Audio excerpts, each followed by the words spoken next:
Magandang araw mga kapuso, live po ako ngayon dito sa Baguio Bawang National Road kung saan sa mga oras na ito ay nakararanas tayo ng traffic congestion.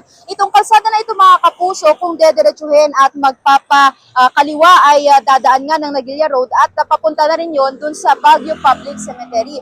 Sa pakikipag-usap natin kanina kay Police Major James Allen Dugaw, ang Station Commander po ng Traffic Enforcement Unit, nabanggit nga niya na may mga mangilan-ngilan na ring traffic build-up, particularly mga traffic congestion sa mga kalsada na papunta sa mga sementeryo dito sa syudad. Isa rin sa nabanggit ng Station Commander ay wala nga silang isinagawa na traffic rerouting scheme ngayong Undas 2025, lalo na't hindi naman daw nila nakikita yung necessity sa paggawa nito.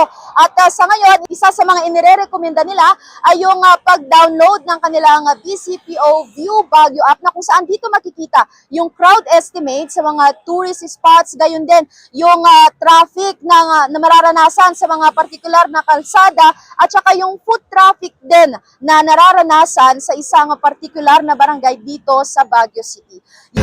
Na-expect lang natin na pag-approaching tayo sa mga cemeteries natin, magkakaroon talaga ng congestion dahil maraming ang nag-load and unload ng mga pupunta ng cemetery natin. Likewise, yung mga may dalang sasakyan, expect po natin na wala po talaga tayong maabot ang parking.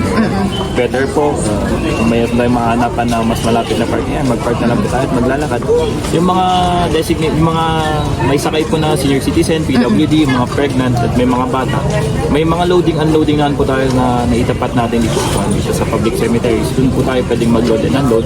Pero wala po talaga tayong paparadaan. Maghanap po tayo kung saan tayo magpaparadaan. Okay. Sir, napansin po na wala po tayong traffic rerouting scheme ngayong Undas. And ano po ngayon sir ang tututukan ngayon ng Traffic Enforcement Unit po?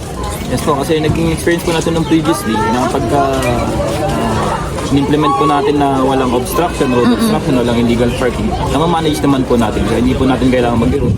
Yung normal flow ng traffic pa rin po yung sinusunod natin. As of 2:30 PM mga kapuso, ay ito pa rin ang lagay ng kalsada. Isaalang-alang po natin na hindi man sila nagpatupad ng traffic rerouting scheme ay mas pahihigpitin daw nila ang pagpapatupad ng kanilang mga traffic ordinance. Katulad na lamang po ng no parking ordinance at yung tinatawag nila na King of the Road ordinance.